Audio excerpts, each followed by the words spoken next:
Hello everyone, today we embark on one of those gigantically ambitious journeys that must eventually end up shipwrecking into something more specific. I will discuss the, say, fluidity of the Christian Islamic frontier from the Middle Ages to essentially the end of the 16th century. And yes, there is nothing even minimally exhaustive about it, but it serves the purpose, in fact, of introducing the latter part of the period that we will have to cover in some greater detail, also military history, more in detail, because it is, in fact, studded with all these major military events.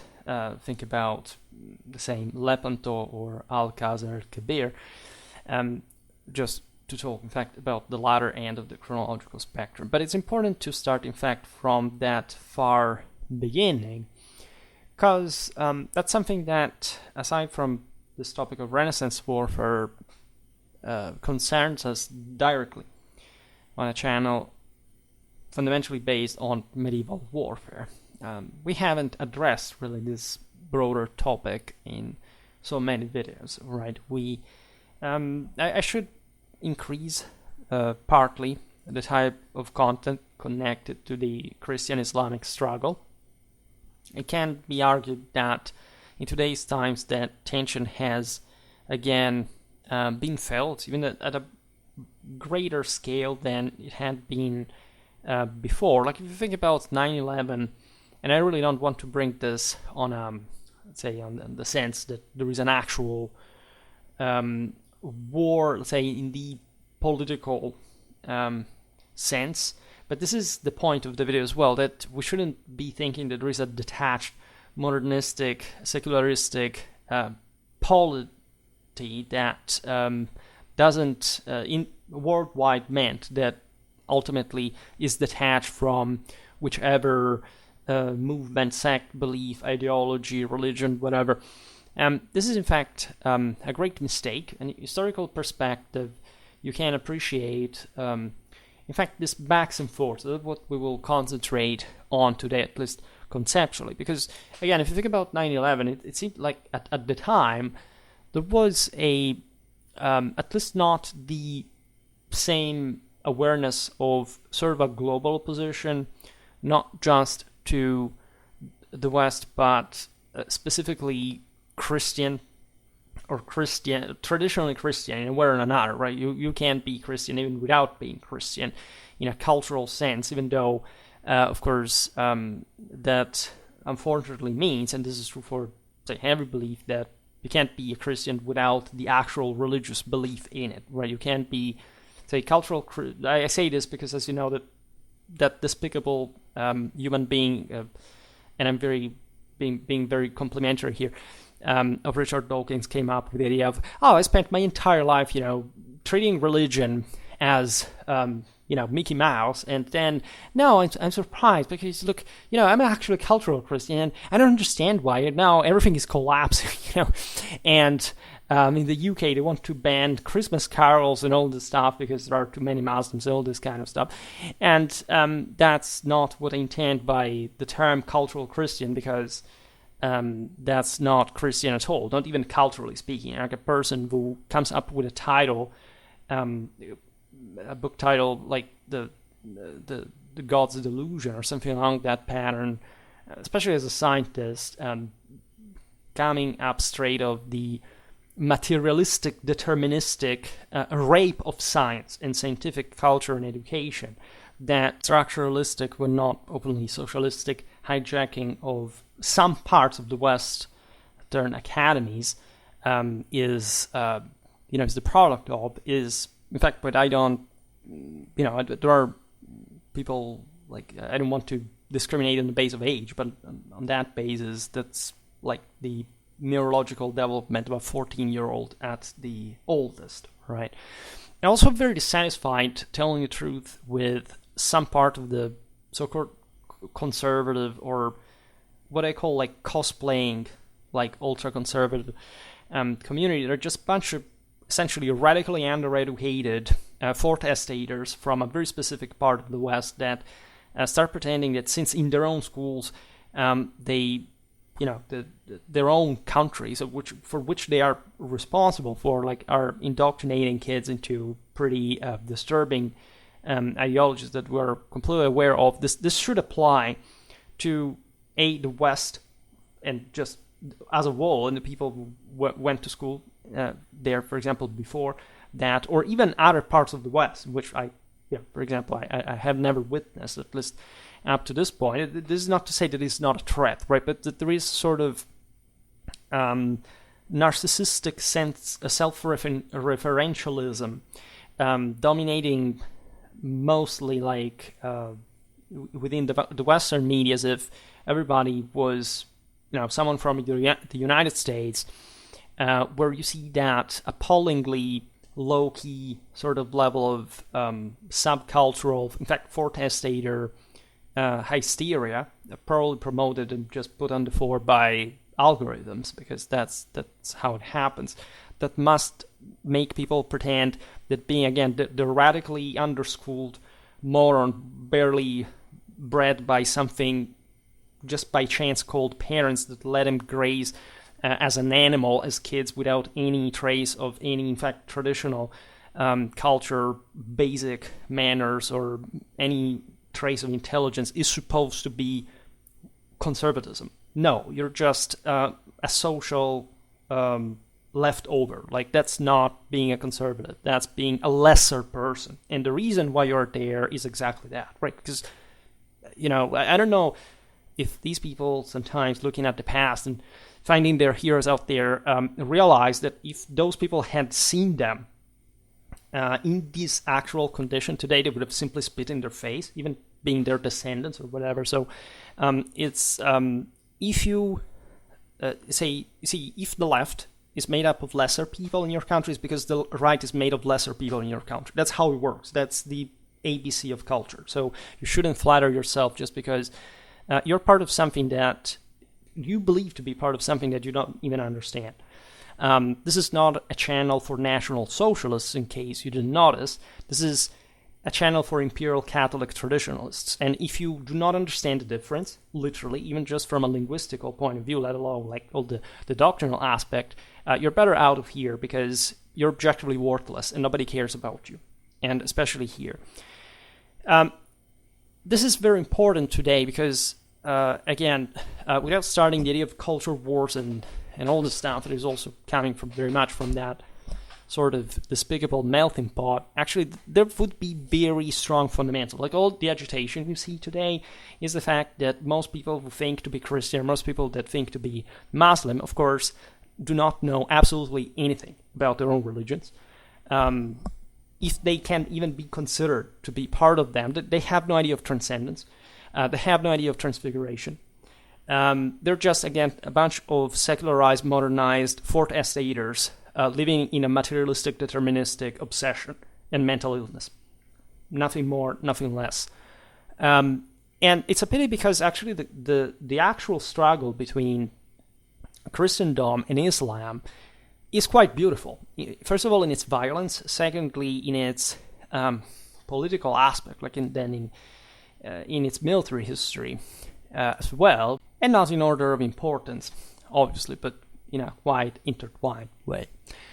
And in order to live in this world, I think that level of historical awareness, also as far as that sort of apparently even weird current of temporal, right, chronological coincidences, must really give you the compass for basically anything that can even happen in the future.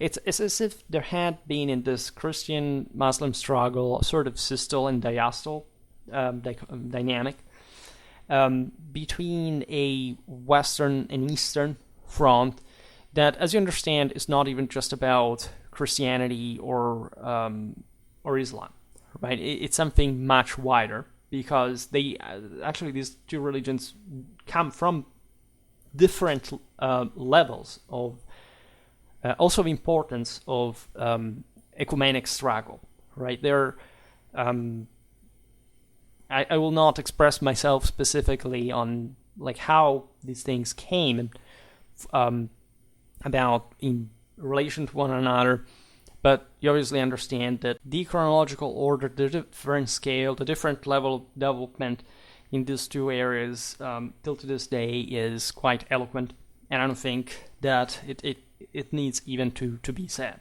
All right.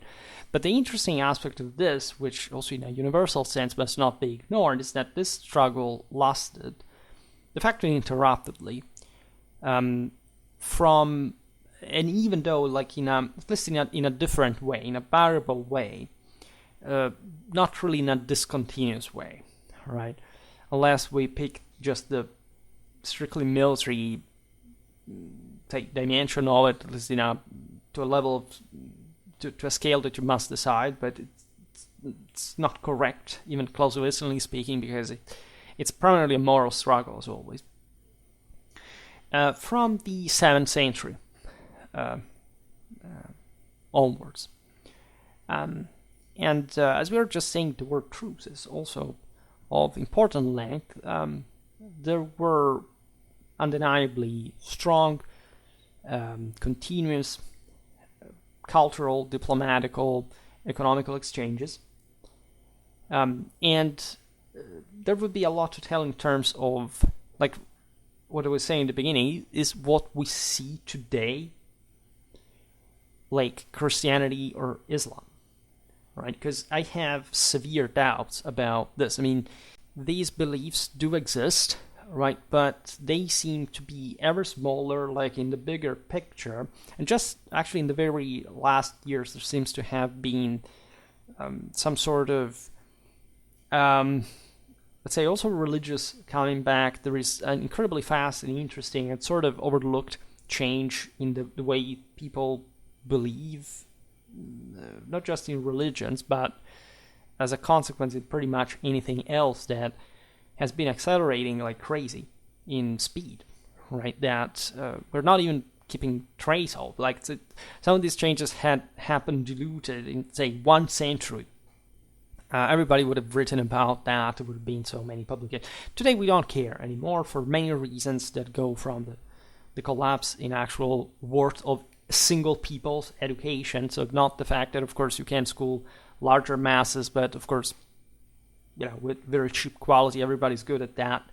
It's not really something to be proud of, right? The bricks are going to rise as fast as they're gonna collapse because of the lack of actual backbone behind the systems that are perilously, not just paranoid, but in fact weak, right? You can't understand why they have the attitude they do if you don't understand the inherent lack of structural basis that they actually have, because they haven't matured them, right? Cultures and civilization do not rise like that, especially when they rise without those traditional foundations. Again, sticking to let's not even talk about communist or post-communist countries and what they have retained from that. That is also self-evident in terms of the level of atheists. Like, there are people who are backing some countries because they think that they are pro-traditional because they go against their own country, mostly a Western one, the country people complain, and that, of course, instead has, of course, a much stronger, as we were saying before, Christian culture, even in the attack of the same. And that especially, even when they profess themselves like more socially conservative, they do not actually have less sort of socialistic or atheistic or sometimes probably communistic belief, nostalgia, or whatever. I don't even speak about post-colonial countries, or countries that still have to understand what they actually are in the history of mankind, because let's be honest, they were made by the West. Whatever they had before, they have lost in terms of traditional awareness, and they are reproposing it because they had it. It's not to say that they had it. Every culture had it. They're reproposing it again in the cheap fourth estate or kind of lesser people's, mental deficit. Understanding that it's your own piece of dirt, and so you have to weigh a flag on it. and of any, even just Catholic or traditional. Everybody who knows on Schwerpunkt what Catholic means, laughs at those who think that you're talking about one option, as it's treated sometimes also within Christendom. But here we talk about the Renaissance as well, and I mean there are still people who are actually rooting for the Reformation, and this is something extremely disturbing if you think about this from a strictly human point of view. It's not just a matter of lack of education or complete absence of any realization of what statements like, works do not have any value whatsoever, humanity is dirt. You have made humanity become that, except they still have that. Read Calvin. I mean, it's all very eloquent, explicit, and straightforward. It's not really a papist opinion, for that matter. But you see, again, lesser people have been trained to mechanically root for their own piece of dirt by other people that they've been enslaved by, but they still think that, there is somebody else enslaving them somewhere else that has nothing to do with that and still going on with that. Of course, they hadn't enslaved themselves. There's nobody enslaving them. But that's what they believe, and that's why they are fun to some extent. Right, and you can legitimately exploit them. There is absolutely nothing in the Imperial Catholic tradition that says that exploiting someone is wrong. Right, even just in terms of a juridical legal principle in civilized countries, exploitation is a foundation of free market as well, and it's within the boundaries of what you can, balance socially for the functional, work of the same community. But per se, it's one of those words that we have sort of demonized, like discrimination or whatever, are completely neutral. And if people had studied or knew Latin and just did what the words in their language actually mean, maybe we would live in a better world. But going back to this topic, as I was saying before, the need, of course, for the obvious call for those archetypal beliefs is always strong. And again, this is not yet something to be proud of, because it's something obvious for any person who has a minimal sense of deserved self-worth to go back to traditional beliefs. But can a person do today, with this level of human degeneration over the millennia? Of course, they don't even begin to think about the problem, right? And this is kind of weird, because again, if you mostly come from a cultural background that tells you that literally humanity is dirt and there is no worth in any work whatsoever, and you're proud of that, why do you even engage in traditionalism? That's very strange. One thing is objectively saying, you failed, right? Because you're mortal, you do wrong things, you're dumb, you're just by even these level of human standards underperforming, and that's an objective evaluation. But if you actually pretend that out of nothing you can simply transcend your own mortality, and what you actually do turns out just to be, again, a sheltered narcissist hiding for a safe space, and I shouldn't say this because I also talk from behind a screen, but don't think that pertains just to the left, right? The level of cowardice that I've shut many doors in my life behind me, and that's I'm not scared to say what I think. So I know it can as fun as glorious as it can be, and I haven't really lost much in the sense so far. I didn't need to do it in bigger situations, but I see that cowardice, I see that sort of sheep behavior that unfortunately has nothing to do with the normal connections that propaganda does nowadays, phraseologically, which side of the political aisle. Very often, people claim that others are just obedient serfs or this or whatever, the sheepest of the sheep, because they're just there complaining. They're not actually leading the herd. They're not actually putting out stuff. They're not trying to challenge people. They're not trying to do really anything that can alter that. And everybody does it. So it's so devaluated that doesn't mean anything anymore. And what I love, in fact, about, and I say this even when I talk about fascism and communism, Christianity and Islam, and whichever counterposition that you must take, even at least sides, if you can be considered worth of anything. I mean, Dante puts, those who do not decide in this matters, but broadly meant, mostly politically, outside of hell because they're worthless. Like, they're not even worthy of hell. Like, hell is for people who made a deliberate choice. The worst place is just at the gate of that when these people can't even get in, for that matter.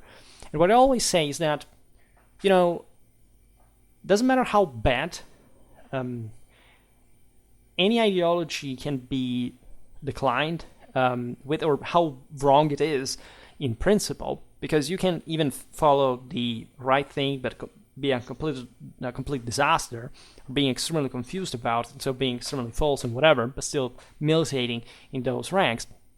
But at least people got themselves killed for this stuff one day, right? And they did so in a time in which the state was, as you know, not even as hegemonic as it is today, right? So there is no doubt that, especially in the age of mass society in the 19th and the 20th and 21st century, people are sent to war just because they are so easily weak to be sent to war, with the results, disastrous results that we all know of in general.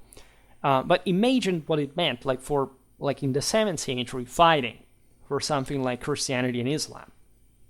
And ask yourself whether you have even that level of clarity for actually knowing why you would get yourself killed, right? When I speak of intelligence in historical terms, this has absolutely nothing to do with the type of intelligence that you're used to, mostly, in fact, in this. Do you wonder why all these phenomena are happening right now? Like 100 years ago, like only 10% of the people had a theoretical intelligence. All the rest had a practical one. If you ask them even just to imagine something imaginary, in fact, fantasy-like almost, they would answer to you, well, this may be even, but even things that existed, like asking people to imagine a white bear, like if they had just seen brown ones, for example. And they say, well, I don't know how to imagine it. I don't know how it is because, what's the point of imagining it? And admittedly, 100 years ago, as I was just saying, people were pretty effed up. And most of these questions, also from the historians, the journalists, were gotten from foretestators. But so with the obvious consequences of the case. But this is just for thinking, especially at an elite level, the chiefs, the leaders, what it meant,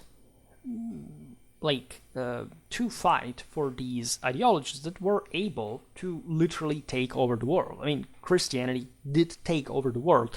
Islam, by scale, say not the world not as much as Christianity, but it had those ecumenic ambitions, and of course the traditional, matrix of ambition was always the same, and for the same reasons that, of course, we have forgotten. Because most people think of Christianity essentially just as, you have to be kind of kind, and they don't understand even the motivational side behind that, right? And so let's not even talk about the ultimate purpose of this specific behavior. And that's, in fact, what conservatives, for example, have lost completely, that even sense of why a person should behave in a certain way. It's not even meant to be that peaceful or meek one that, for example, again, neo-pagans that are very often just neo-Nazis or people with mental disorder,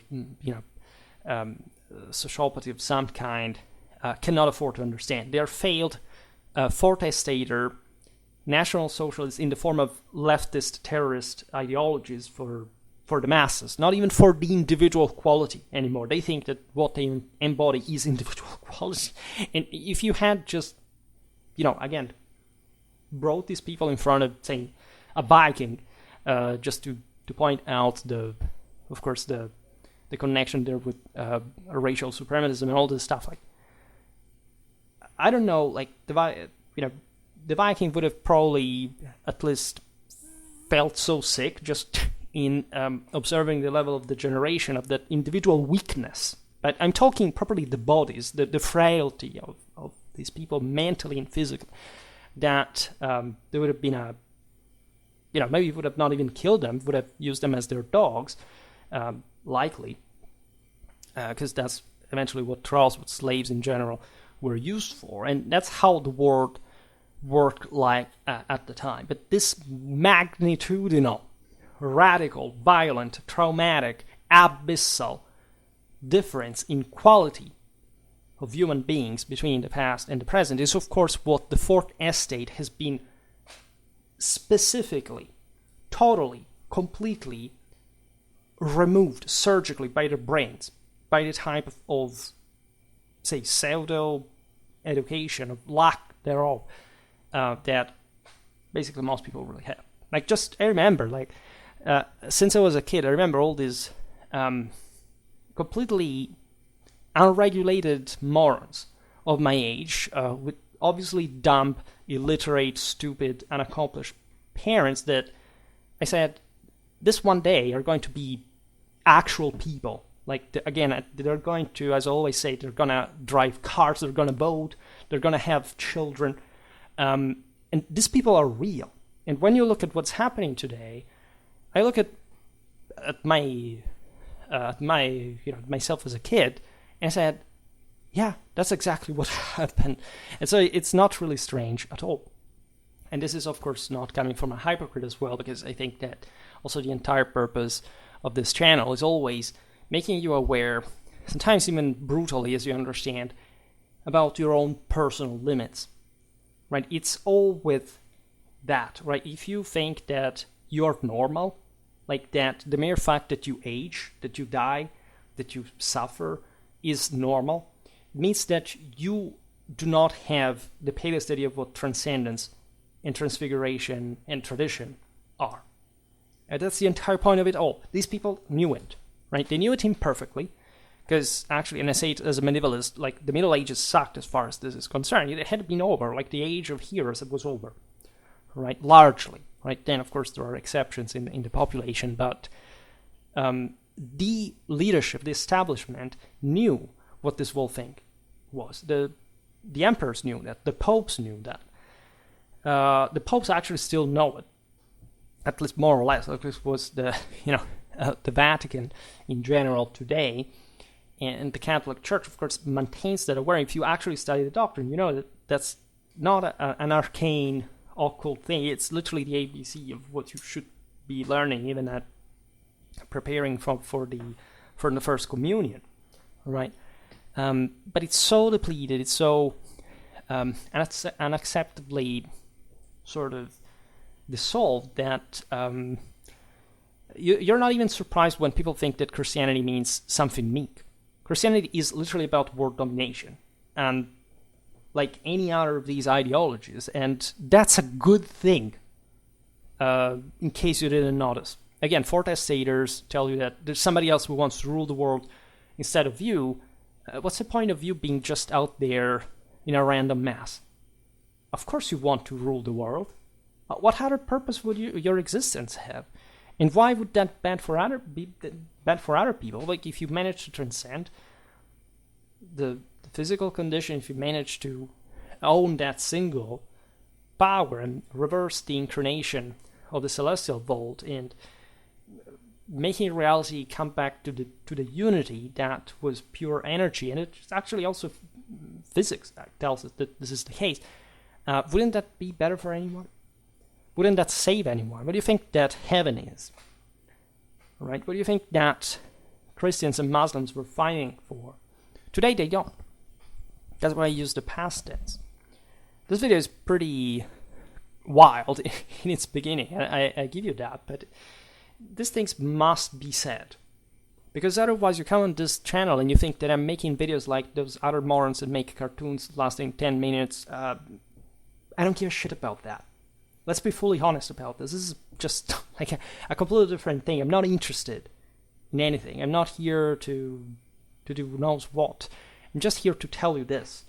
If you don't like it, again, to the door, and quick. The point, as we were saying, like there was also a decadence within the same communities. I mean, think about how fragmented Islam is, right? Christianity is a joke in comparison. Like, Islam had a massive radical problem that actually embodies.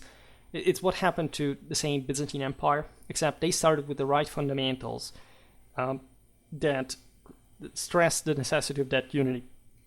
And just the problem is that they sclerotized because, of course, human beings at that point were not able to have that Augustan control capacity, and so everything melted away. Islam was, in a sense, in that primitive beginning, extremely successful when the main powers of the time had exhausted themselves against one another, and in two view, because also Zoroastrianism and in general that the Muslims took everything from that.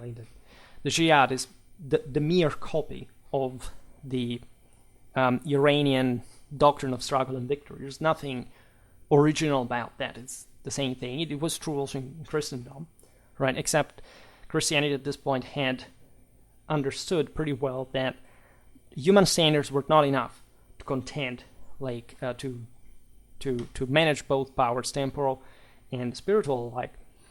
And that's where the Muslims failed badly, because even if they could conquer something like laying between the Atlantic and the Indus, they immediately fragmented, and they also split into many different bruklets that Christendom never witnessed.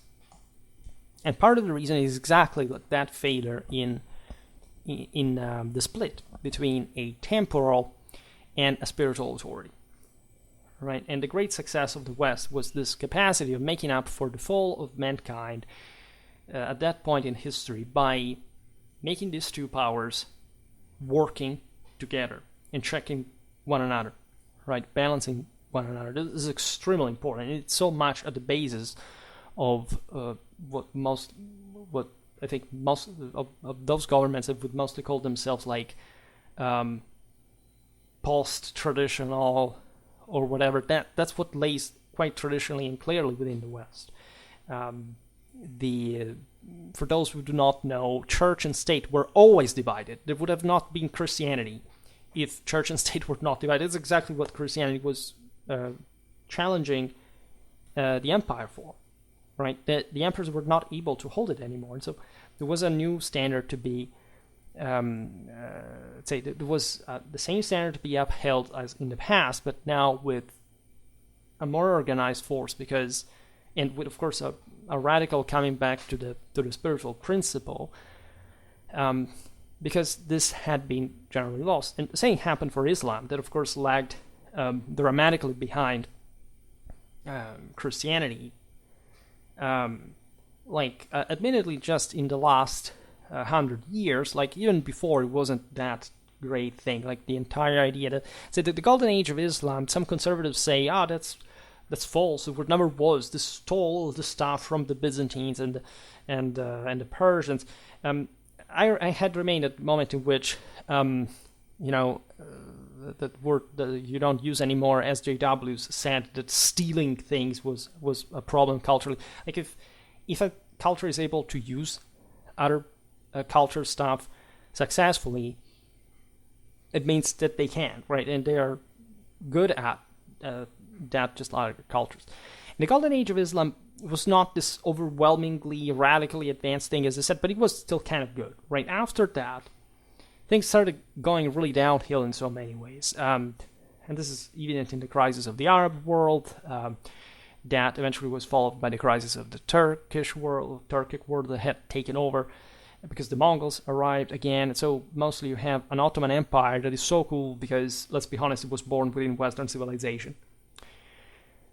And in so many ways was, in fact, to remain, even just in the fundamentals. If you look at Turkey today, of course, yes, it's something else. And it's not just much about the fact that they still have a piece of Europe, but it's the fact that literally as a culture they were molded fundamentally from the West. Right? If you go to Constantinople, which is the actual name of the city, and I will never call it in a different way, of course you notice that everything is from the European side. You cross into Asia and there is a shit, basically. And that speaks volumes about the entirety. And this is not even to offend, I don't know, Asia or the Middle East or whatever. They had great cultures in the past and more, and they still had an advancement and they still have something even to today that is worth of praise. And in a civilizational sense, it's not to say that we have to be in that level of denialism, because that's also anti-traditional. But it's very far from what we're saying, the capacity of competing with the West. And these fractures within Islam were painful, right? If you think about the Moroccan enterprise of Sebastian of Portugal in 1578, it doesn't matter how ill-fated, it still was possible because there was a local religious divide, because it was also an Ottoman Empire that wanted, as an Islamic power, to take over other Islamic powers that resisted and had sided with Christianity. There were different schools of Islamic thought, there were different, just more, say, individual differences in terms of rulers and interests and assets and more, right? So the comparison between these two worlds as well in conflict is extremely difficult, polymorphic to say, and complex to say the least. It's a sort of race tending to the continuous reciprocal redefinition of the strength ratios of the distances.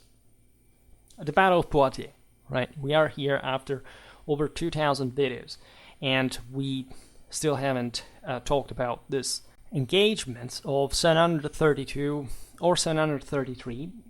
It's lost in many ways in the mist of that war. Consider that 250 years before there was still a Roman Empire.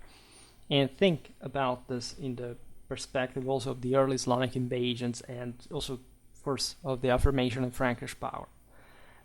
Wu says that this was just barely more than a skirmish is lying badly.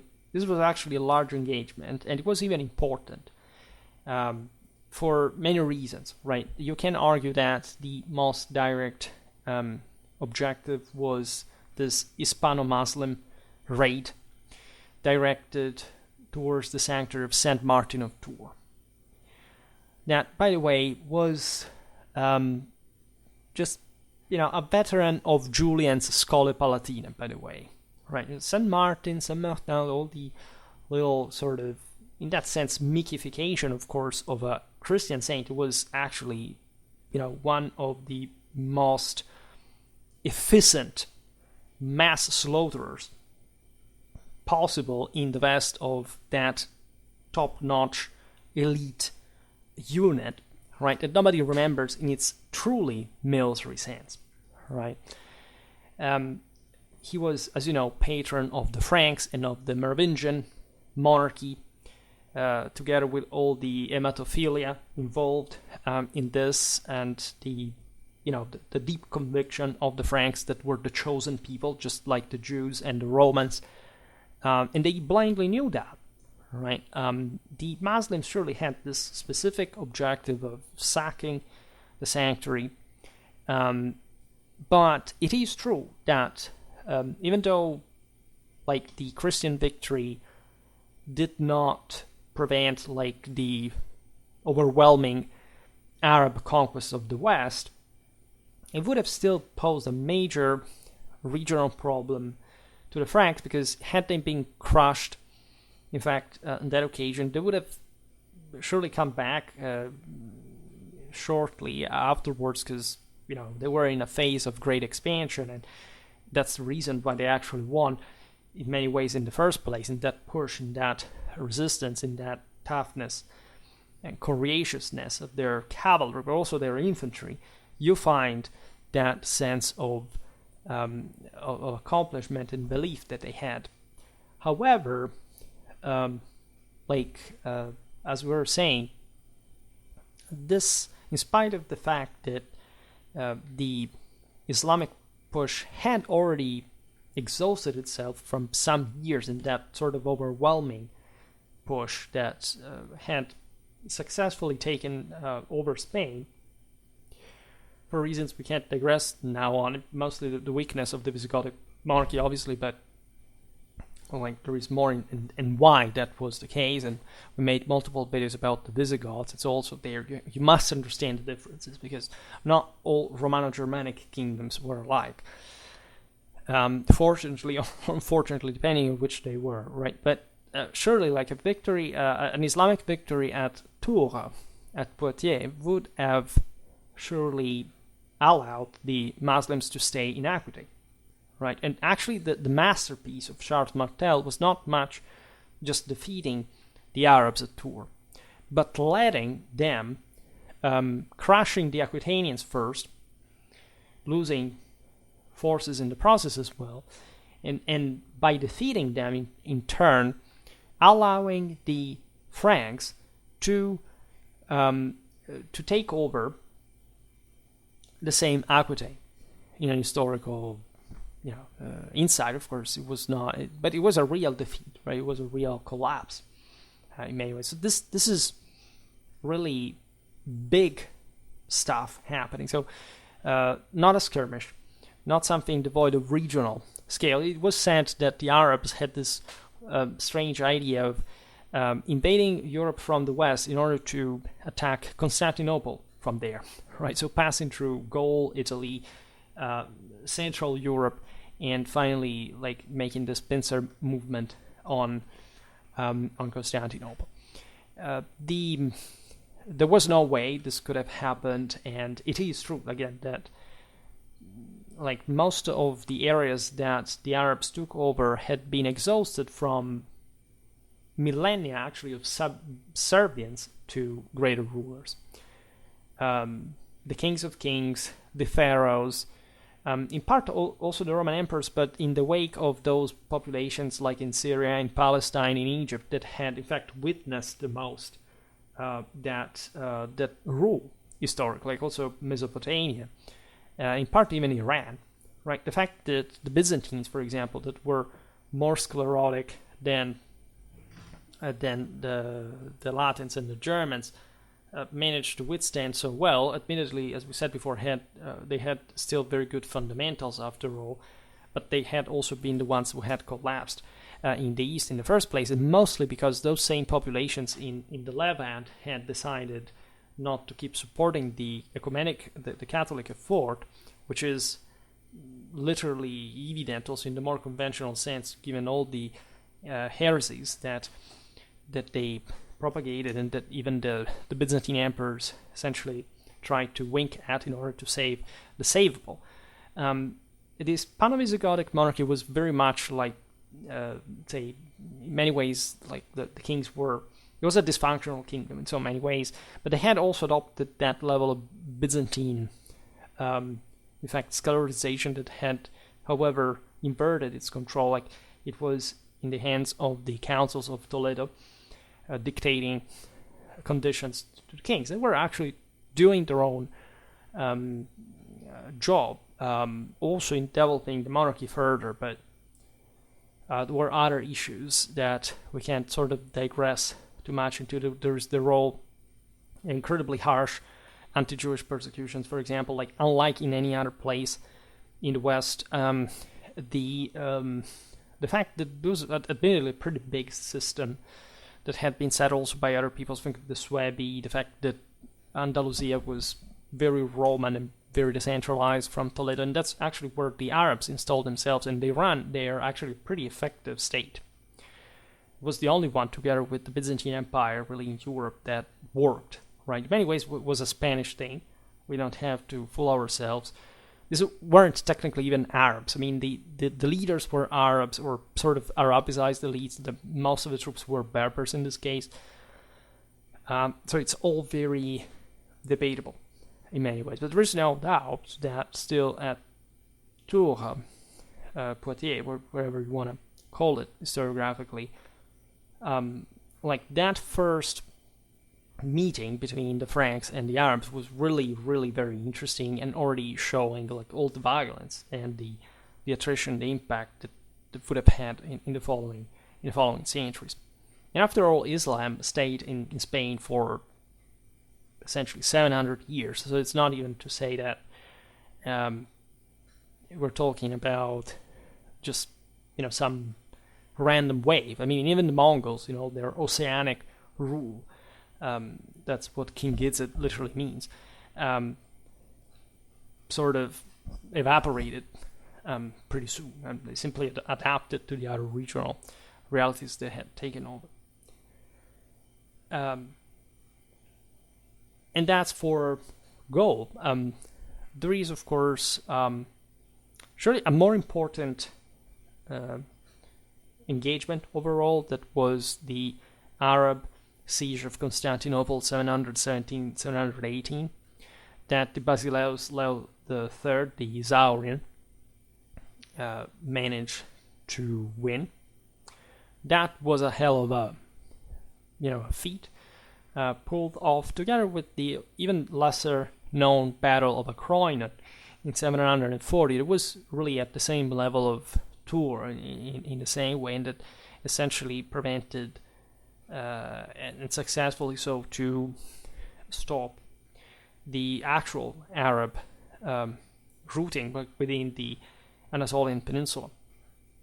All right, and the interesting aspect about this is that Europe was, or because we see always Europe at this point in history as, oh my God, they were so weak, they didn't know what was going on, people didn't travel, it was an obscure time, the Dark Ages, oh my God, these external enemies. This is also admittedly like a bit of like of a Western problem, like everything, overestimating this Eastern bloc, whichever it is, across history. We're not even talking about Islam anymore. But there is a major factor that is, yes, effectively the division of Europe that could not respond immediately in a unitary fashion, but also why. It was not much display of weakness in front of this common enemy, but actually of internal issues regarding the same Catholic tradition. The Latin Germanic West and the Byzantino-Slavic East were something particularly different already. They had already been, right? The Hellenic world and the Latin world had always been separated in this sense. People will stress the Byzantinistic side of the story, want to pretend that just because something is big, it must be just the deal, and I don't know what, I talk so much about the reasons why the Byzantines, in my opinion, are in pop culture overly, let's say, considered in terms of like an unfounded hype, at least compared to the one non-existing about, for example, the Latin Germanic world, that contrarily to what I also believed at a point, like many years ago, like everybody said that, I think that it was so backwards and dark. Was it? Because if you talk about Anglo-Saxon Britain, I can even understand that, but in terms of the broader, especially the post-Roman, and that's not even true actually for the Anglo-Saxons, in my opinion, that are very underrated in their, say, traditional traits of what we call modernity, in that sense, without distinguishing the tradition that exists, it lives in them. But literally, the whole western half of the empire, while that had bailed out, without really having been conquered by peoples who, like the Arabs, changed its religion. Right, the Germans were Christian, and they were as Christian, and they would remain. Like you see, the Latin Germanic world was much more Orthodox than Constantinople in these years, right? And that's why we're talking here about the iconoclasm, and so this insanity that in many ways helped the Byzantines, but not in the Catholic. The Byzantines surviving in many ways, that's why we're talking also Leo III and overlapping the religious with the military issue. But in that sense, giving up the ecumenic bridge and a standard that evidently had been abandoned just to invest into the immediate, which, again, you can think being natural in a rational sense, but in a truly Catholic one is not. Because if you actually are worth, you're going to win anyway. And things are going to work out. And so, of course, there was a civilizational crisis. I mean, the Roman Empire had shrank to that degree. The same Byzantines lost half of their territory with the early Islamic invasion. The West, in this sense, had sort of a bit more of room for maneuver. So much so that naturally would jump a bit forward, but it's not even, it's just a bit 300 years later, but lots of things have been going on, including the Carolingian Empire, etc., and the second invasion, so lots of backs and forths. In 1085, the Castilians conquered Toledo, which is truly the cornerstone of the imperial domination of Spain. Remember that I made multiple videos on this. The Muslims, of course, believed so much in the Catholic ideal that they styled themselves, copied by the Christian monarchs later, as emperors, as protectors, not just of the Muslims, but of course, and unavoidably, of the Christians and the Jews that lived in the Iberian Peninsula. I made a video about the Mudéjars, I made multiple videos about the Reconquista. Without these people, you could not control the world, because they were the world, right? And you couldn't, would have not had any sense to wipe them out. You had to win them over, and at best converting them in some way or another. That's why when you look at nationalist, socialist genocide, you realize that what's the point of that? What you're seeking is zoological determinism. It's not by killing people in that way that you're going to actually transcend. You're just making a divine spark die on purpose without any possibility of transcendence, because you have failed in the possibility of you being able to elevating others in that way. And that's why, again, that intro, right? This is the actual reason. It would have been incredibly dumb, of course, also for material purposes in the Middle Ages to do so, but none of these traditional beliefs actually called for the real possibility of systematic extermination of people without at least manifesting your own power to simply convert them. This was an Alexandrian principle. You had to walk into cities that would just open their gates to you, because your divinity would have not even required bloodshed of any kind. This is what the Romans believed, and there is all, even in chivalry, actually, there is a lot of these beliefs being maintained. This is true for the Muslims. Of course, it was a ferocious. This is not to say that these weren't bloodless, or there weren't some of the most horrendous massacres and violence and torture and all you can imagine. There was deep hatred. But at the same time, there was, especially in a hierarchical sense, the awareness that the rulers were all involved in the same ultimate struggle. That today instead has been removed because most of the rulers come from the fourth estate in the first place. So you have actually a lot going on with the Western coming back. Yes, there is an Almoravid counteroffensive that blocks the Christian advance in the Iberian Peninsula.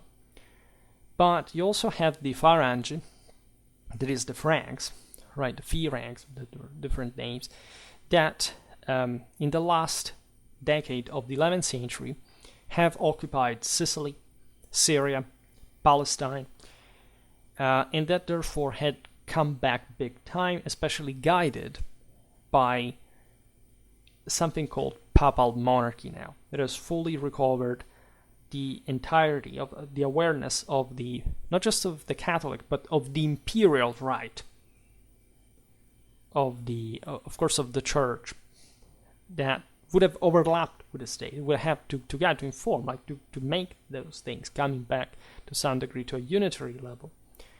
But being aware, of course, of the limits of the same imperial capacity. This is very interesting because what, for example, in the conquest of the Mediterranean that the Westerners did at this point, isn't it a bit just like the Roman Empire? Like everybody has tons of things to say about the Crusades, whether it was a great, say, a good or say a positive or negative thing in terms of outcome, mostly for the Crusaders to conquer the Levant. I mean, I don't know, the Greeks did the same, the Romans did the same. Nobody ever poses the question of, what was it positive or negative? Of course, the Crusades lasted just a couple of 100 years in the Ottoman, in the Levant, but in general, like also how long did really the Roman control? Yes, it lasted until the 6th century, the 7th, but also, well, the West in part had been lost, in which there had been broader decomposition, the structuration of the empire. Here we see a Europe that is so fragmented. You have a Holy Roman Empire that should be the Roman Empire that just is, one third of Europe at most, and other powers that are basically acting at least independently, that managed to join forces under papal guidance and taking over these other places around, and in insight managing to actually mold. But if you look at the end of the Middle Ages, fundamentally, most of Europe, most of the Mediterranean is being taken over by the Latins. There is no doubt about this, right? In everything, in culture, in technology, in so many different aspects that we document in the videos, for example, of the regional warfare series. Things go on, like in the 13th century, we see, of course, the triumphal success of the Reconquista in Spain. That does not, however, eliminate the Islamic presence that will remain until the 17th century, not even 1492. Always remember that, because Spain is a very interesting thing to look at in that regard. There had been, in parallel, the elimination of the Crusader principalities in Syria. I made a video about the siege of Acre, by the way.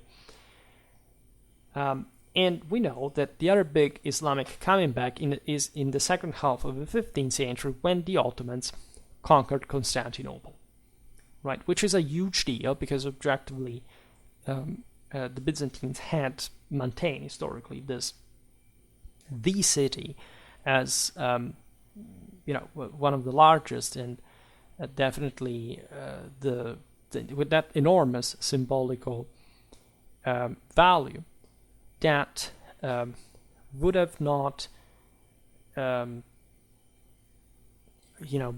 seemed. You see how already more secular and modern and spent the world was at the time.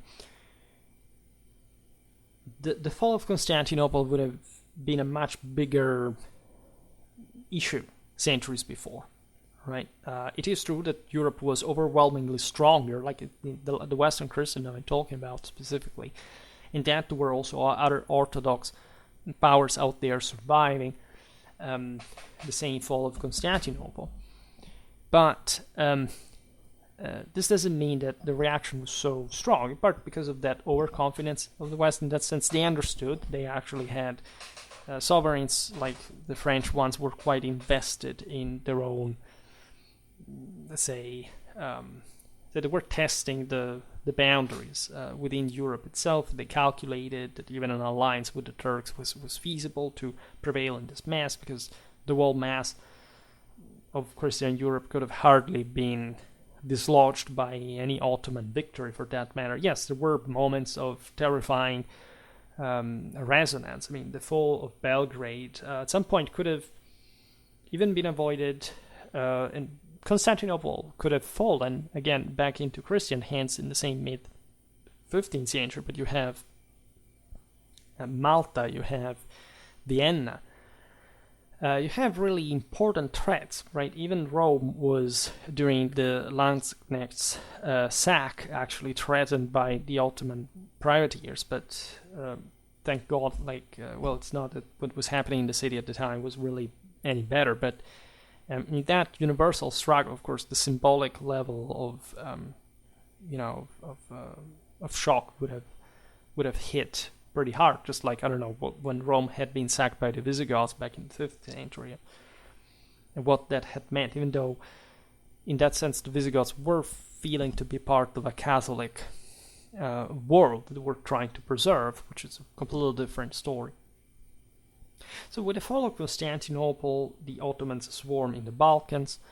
Actually, in the same period, you have the Catholic kings of Spain seizing Granada, and so putting an end to actually those 7 centuries of domination, Moorish domination in Andalusia.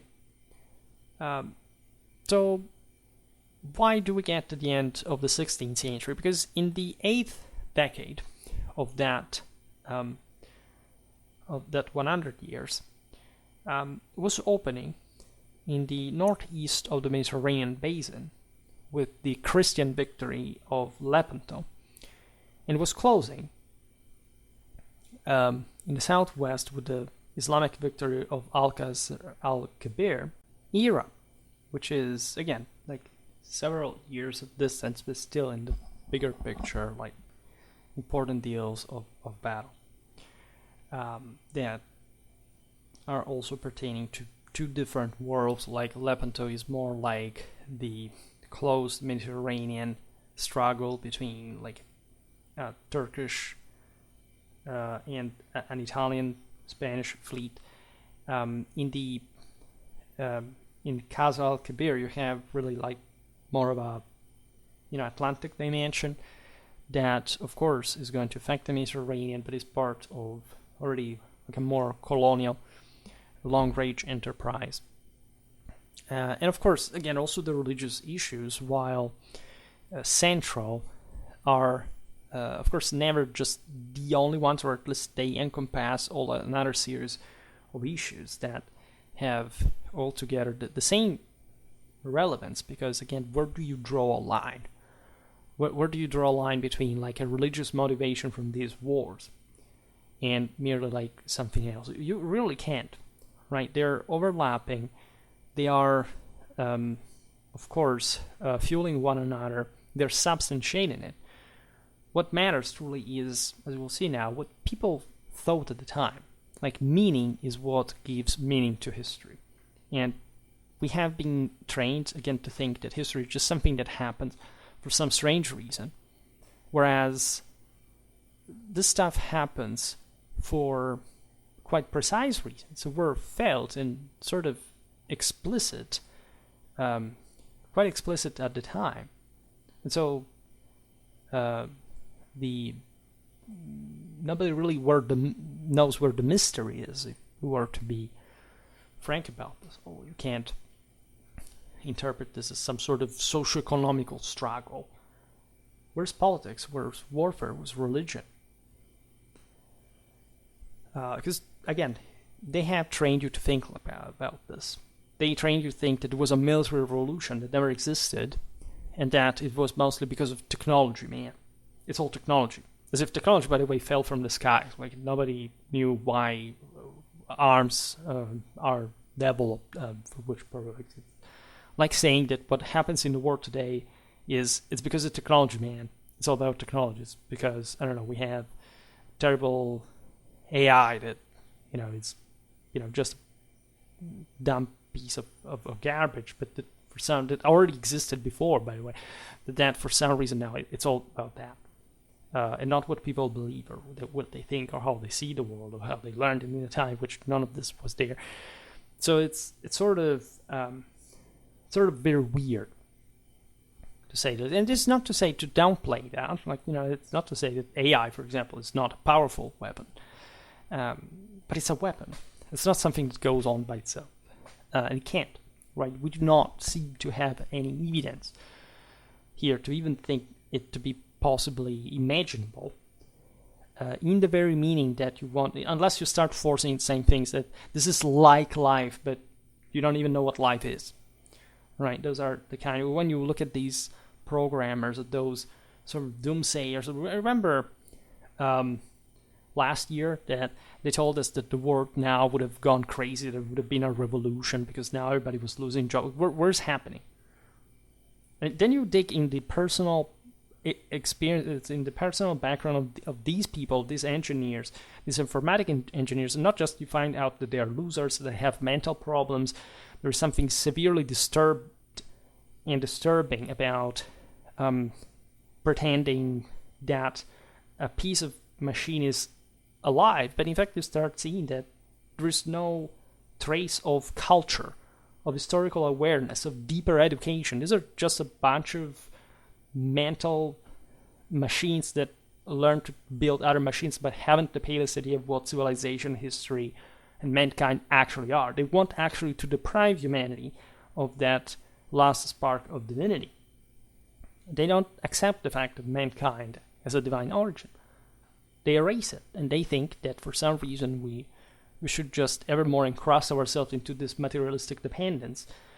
And nobody knows what they're talking about when they eventually complain about their own creations actually being used by people who have very, very sort of aggressive purpose.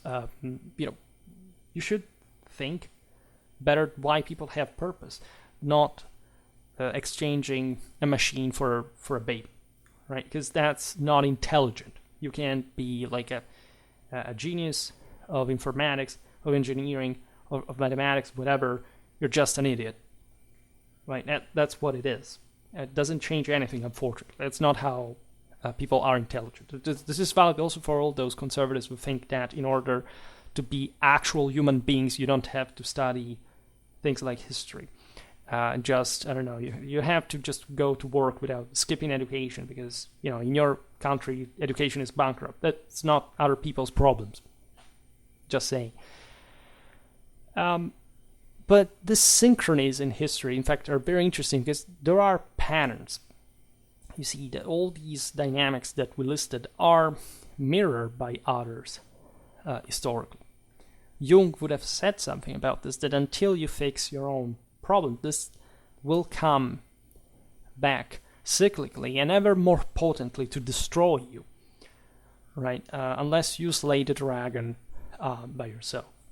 And history does have an immanent sense, right? It's just studying its epiphenomenology that in itself does not lead you anywhere. You have to dig deeper, right?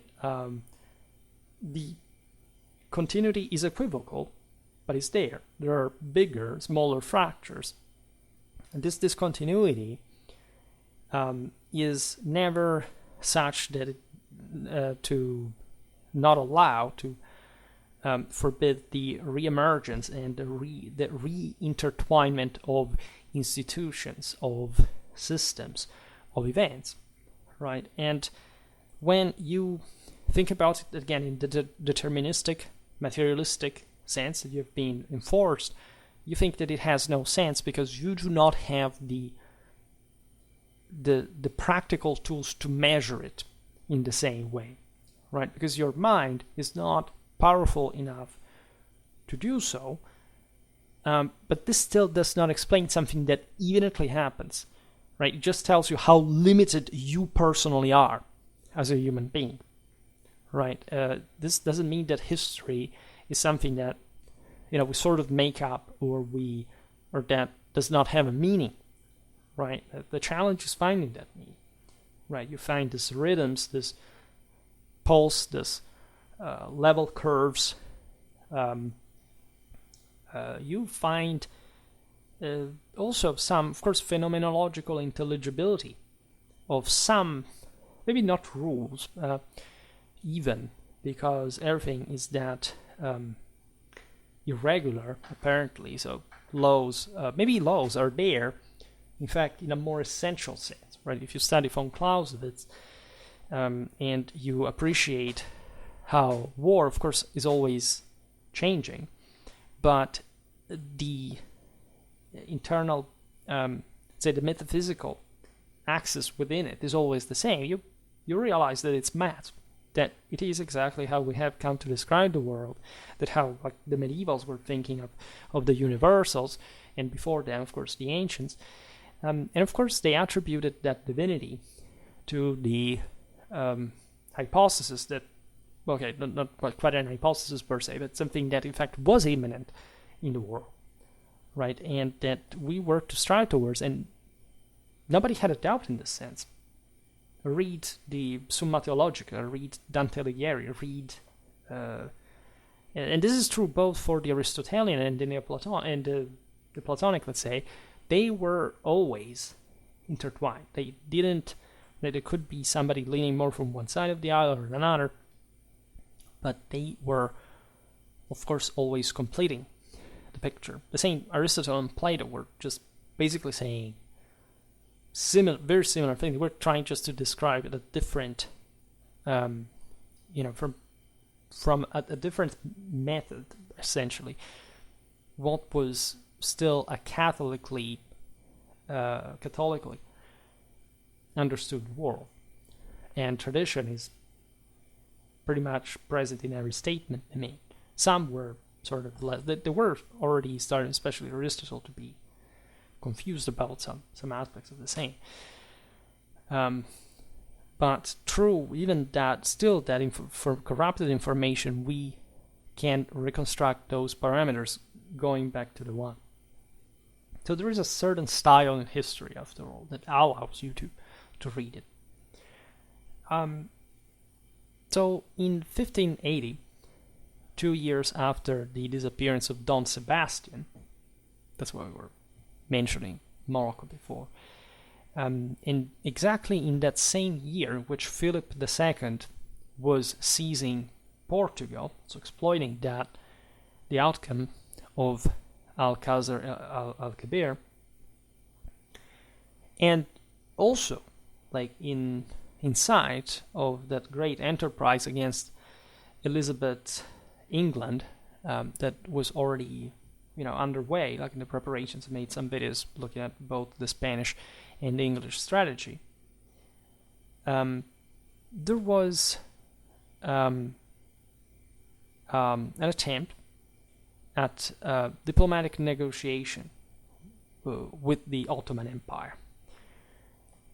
Because of this cyclical exhaustion, while of these great struggles that had happened, as we've seen in the previous years, the wars had, the negotiations had begun in 1580-81, right? They would go on until 1585.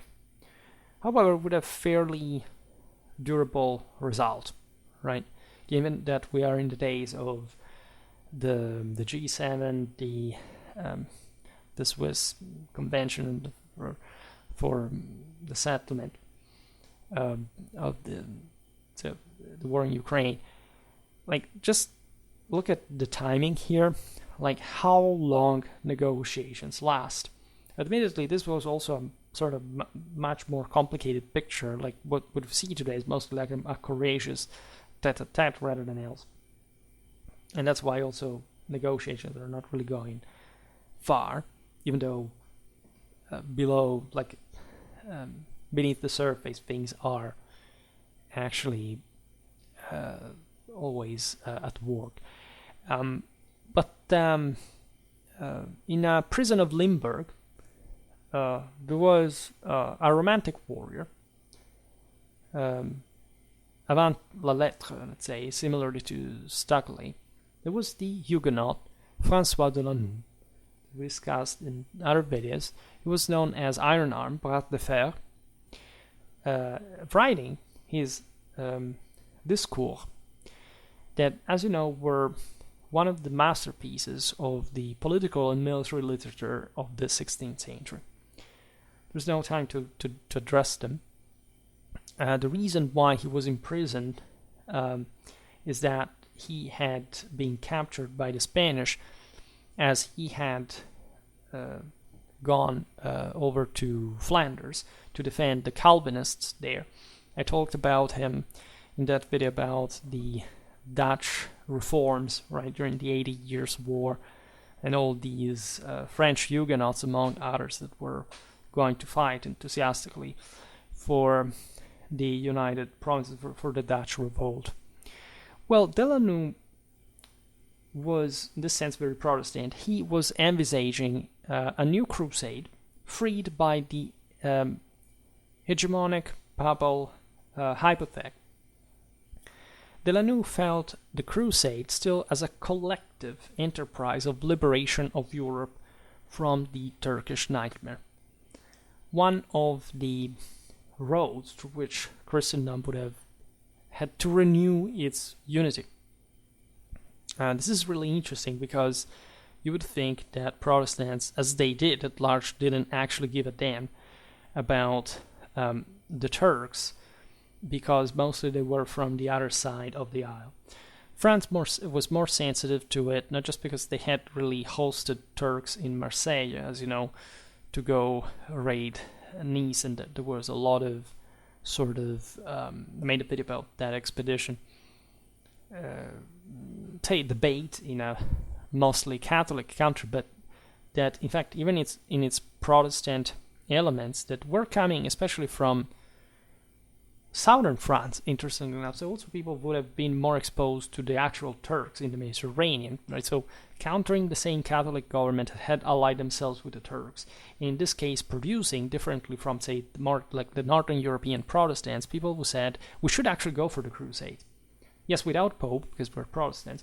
Whereas many Protestants in Germany, in the Netherlands, in England, in Scandinavia, they didn't care, right, about that. They said, actually, well, let's sabotage the Catholic bloc, let's sabotage Spain, let's sabotage Austria, and anyone is actually leading the struggle from the front, because that's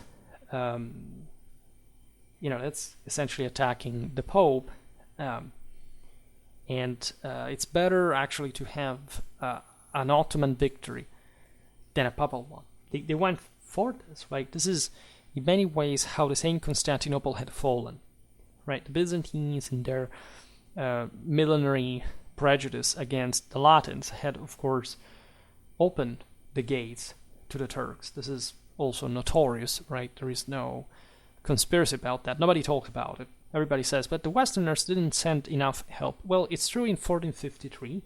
There were actually lots of Westerners in relative terms compared to the same Byzantines. That's the problem.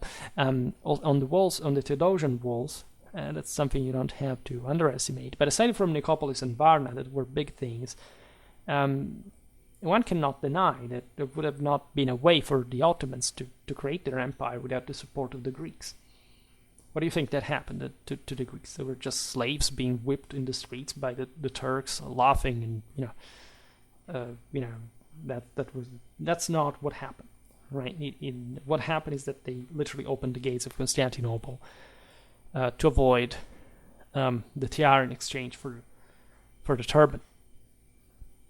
And you gotta understand, in one way or another, because actually the Turks made of Constantinople a great city back again, right? So, but it's not really and that's the level you see of the generation, the level of, I will think just about my backyard and who cares about the universal struggle, right? And what it means more than else. In the meanwhile, when you look at mostly Catholic powers in Europe, starting from the same Pope, were studying the most suitable ways to create problems to the Sultan on the eastern borders of his empire. Right, so not much engaging directly with him, which was not. Let's say there are many reasons. I don't want to digress now on the strategical issues of this choice, because as we've seen, they had been negotiating a peace, so they were actually not going for each other anymore. But they would have, especially the Ottomans, because they were more unitarily, let's say, threatening to the West than the West was towards the Ottomans, in a truly intentional sense, meaning that even Spain, for example, didn't care too much about, say, for example, Austria or Italy. They said, well, okay, those are powers. They breathe.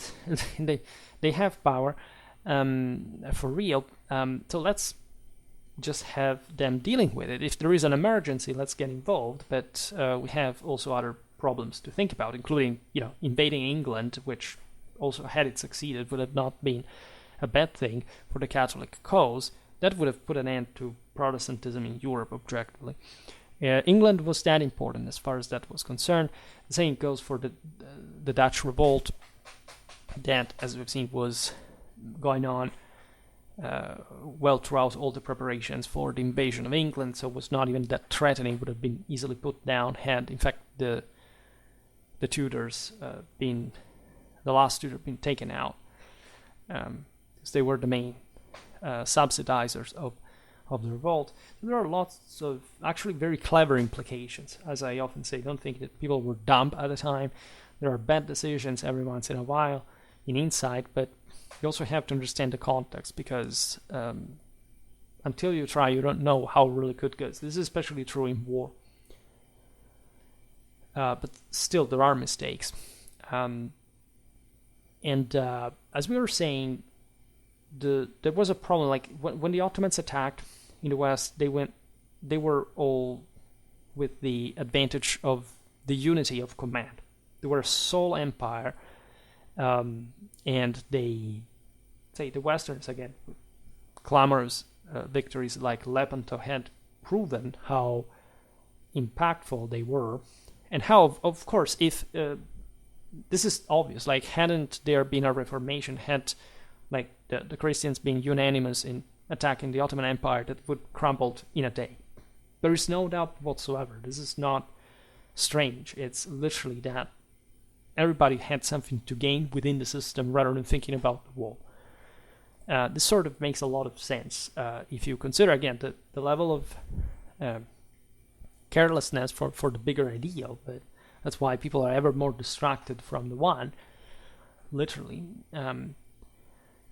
Whereas it was more complicated, however, to attack the Ottomans, both from the Balkans, so the land route, and from the sea. Like after Lepanto, there was a possibility of attacking Constantinople directly, but again, the divisions in the western side were also real, right? It wasn't that much of a pressure anymore, so they sort of gave up, or there had been a huge cost as well. Like that's why they eventually decided for this peace in the 80s. That took most of the 80s to be concluded, but also the main operations had been concluded objectively.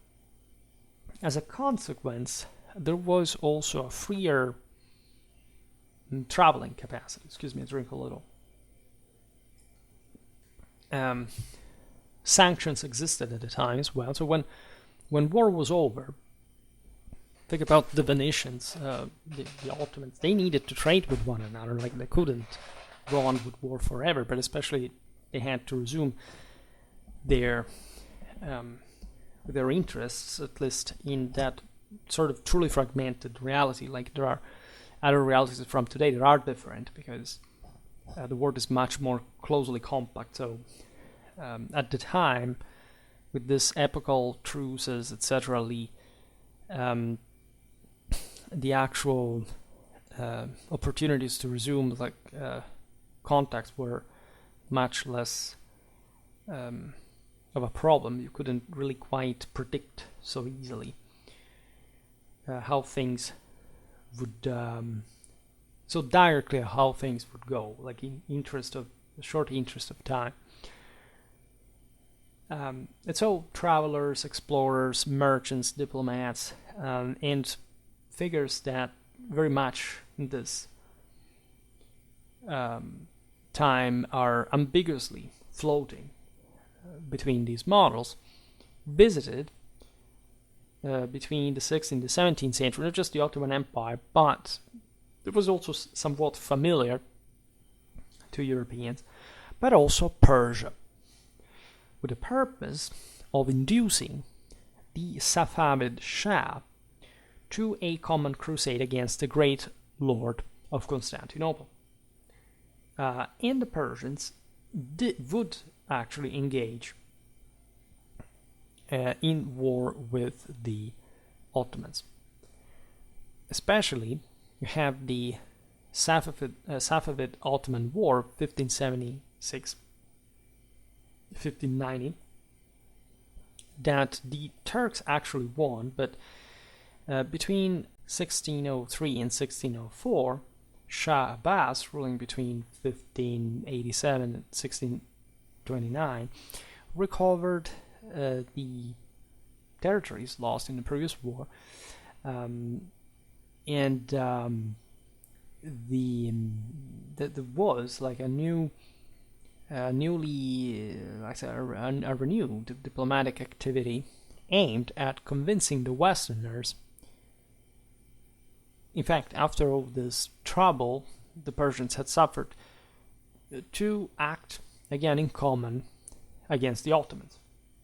So this is interesting. We will talk more specifically about the Catholic Safavid connection, because it's a great history of there were Christians and Muslims fighting against common enemies of, say, not quite the same way we at least interpreting their faith, right?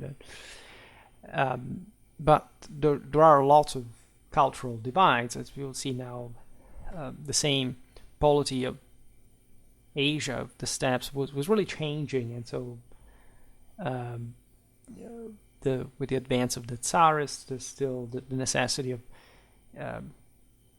involving also Mongol powers, right? There were some Central Asian powers that the Ottomans began to contact in order to create a problem for the same Persians, etc. So we're talking about very based scale of interaction that, as we've seen also recently, for example, in the video about the strength of Ottoman armies, with some sort of logistical implication there as well. Like, were quite, they were militarily quite limited in range. And of all these projects of crusade that I made a video also as far as the Mongols were concerned in the Middle Ages, before they converted mostly to Islam, was a witness and co-protagonist, especially if you want to read his works, the Roman traveler Pietro della Valle, which really left us with great insight also about those peoples, how they were at the time, etc. So this dream of the ecumenic bridge, as you know, had always been there. That's the same reason why Columbus had, sailed off from Spain, discovering the Americas. It had been again how the Westerners, the Crusaders, had began to talk with the Mongols, with the Timurids, hoping to convince them to attack whichever power was mostly controlling Jerusalem, the sacred citadel that was the symbol of all of the highest struggle, in fact, between the main religions. This is particularly relevant, not just in the Mediterranean, but in the entire surroundings, because again, the political and strategic implications weren't that sort of vast. There was this other point I was making, that the Muscovite Tsar was aiming decisively against the Tatars of the Crimean Khanate that were vassals of the Sublime Porte, but also against the really the key to Central Asia, Astrakhan, with all its precious intercontinental trade, right? So if the Muscovites and the Safavids had joined forces in this admittedly very based spaces that sort of ultimately wouldn't allow such a thing, between the Caspian Sea, the Aral Lake, the Padishah Empire, so the Ottomans, would have had to deal with, in the east, a continentally compact frontier. And this was not so, you see, yes, it's difficult for this thing to be carried out, but in politics, as in war, if you do not do anything to counter that, there's a beginning that is maybe timid, but it's still a beginning that is going to to provide the actors with enough insight, capacity, and general success in the future if it goes on uncountered. And exactly to prevent this, the Ottomans committed themselves to the friendship and military alliance with those Turco-Mongol powers that, as we were saying before, stretched the vast areas in the Western Eurasia and beyond. As we're talking countries like Transoxiana, the Tian Shan, were all the top, at the beginning, of the Indo-European military equestrian cultures. Now the Turkic, the Mongol ones had stand from, or at least had molded themselves in from the further northeastern origin in Asia. As the most fierce, whereas the Tian Shan had been a bit exhausted over time, was very primitive, by the way. And the same Karakorum, right? So this is interesting because the Ottomans were, as we were saying, also pushing for an ecumenic rule. So these powers were not simply flattered with, okay, let's ally themselves. If you want to be my allies, it's actually an enormous privilege in mostly a Sunni Islamic world. And so these powers would have essentially just accepted the suzerainty of the Ottomans, even if, of course, they were so far away that the Ottomans would have never essentially controlled. So there were all these kind of reasons. It's just like saying, in the Middle Ages, Henry II accepted, the Holy Roman Emperor as an authority in England. Why? Because they were just allies against the French. Did the Germans ever have any capacity to control England? No, but that was useful for England, and so they did it. And they're just statements in many ways. So it's something that, yes, also diplomatically you can build on, but it's not exaggerate. Really, the traditional doctrine made things more fluid. If you didn't have power, you couldn't simply invent it. And so actually the fact that the Central Asian powers were buying the Ottoman politics, it's still a display of great power from the side of the Turks. And by the way, the same Westerners were beginning to look at Central Asia themselves.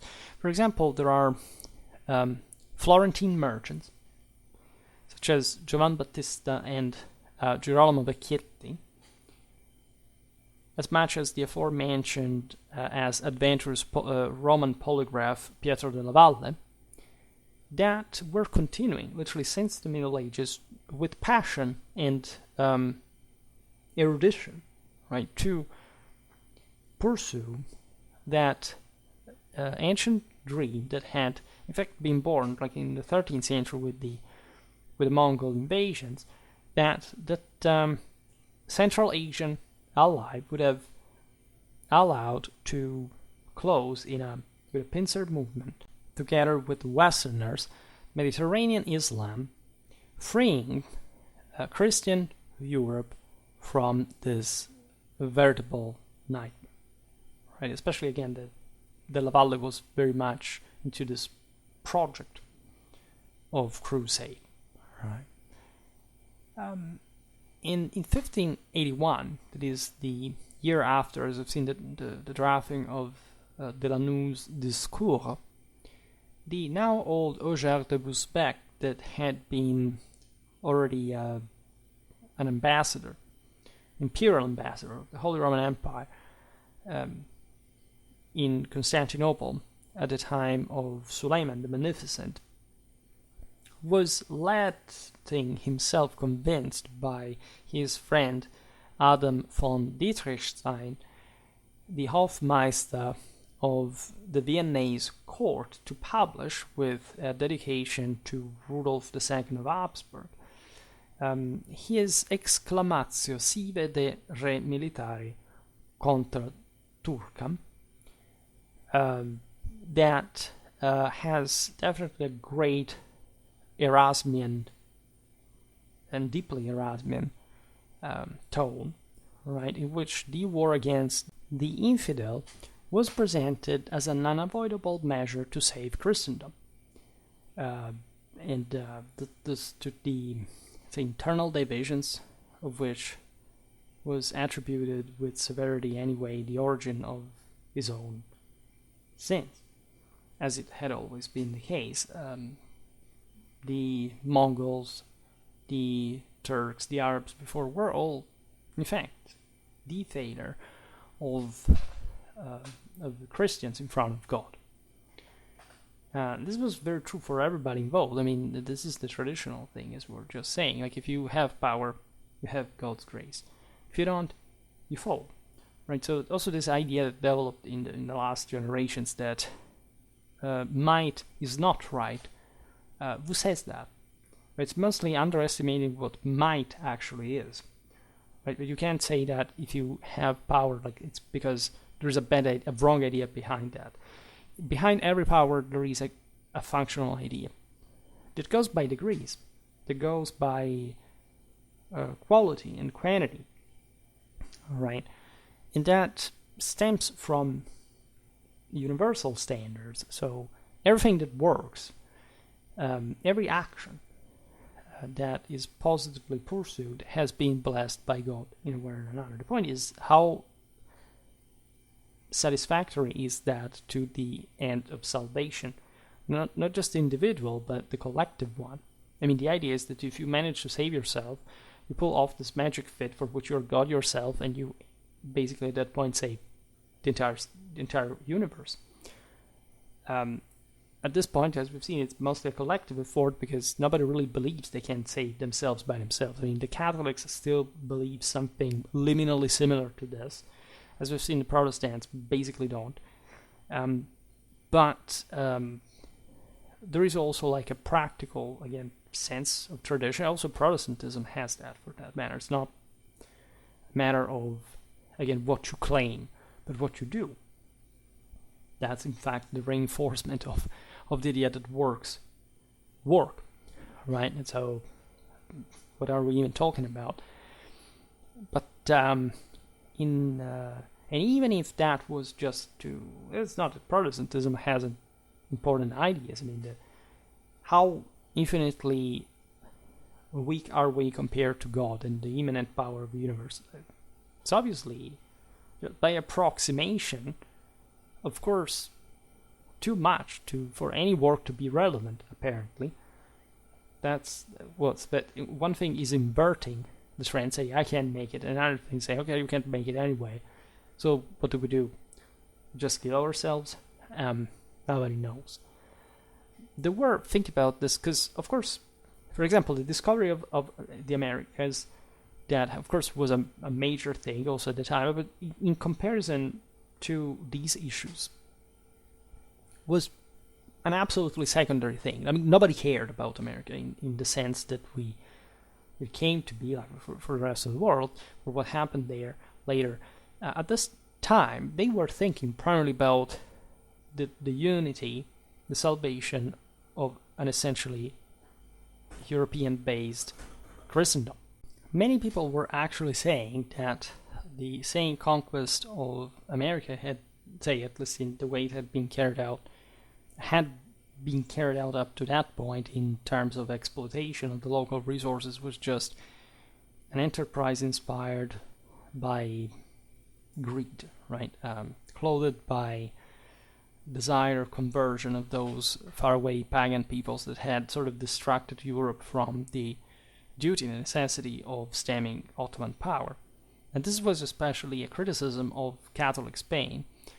And if you look notoriously at Papal and Spanish history, the Pope, the Charles V, had immediately committed themselves to the actual and orderly conversion of the American populations in a lawful sense, in a state sense. Of course, the conquistadors were very much on the loose there, like they could do to some extent whatever they wanted, and in many ways, especially this era came to be so more modernly messed up due to the fact that that lack of statehood, of orderly control, of general. In fact, as a consequence of that explosion of Western Christendom during the age of colonialism, that, however, could not compare with the orderly development that Europe had historically had, especially in that constant remolding, balanced power shifting, as we said before, the relation between the Papacy and Empire, the development, the conversion of the various cultures in a sort of gradual way, and with an idea of unitary empire. And in many ways, in fact, the early modern era is, together with Protestantism, the failure of Catholicism. That failed, in fact, in that ecumenic dimension, that conservative form. And it can't be denied. As we said, if you lose powers because you failed somewhere, because otherwise, like, everybody follows good ideas, and splitting power means that even the idea that comes out, unless it takes over, which it doesn't, it's not good, right? It's not better. This must always be understood. There's a lot of hypocrisy from both sides.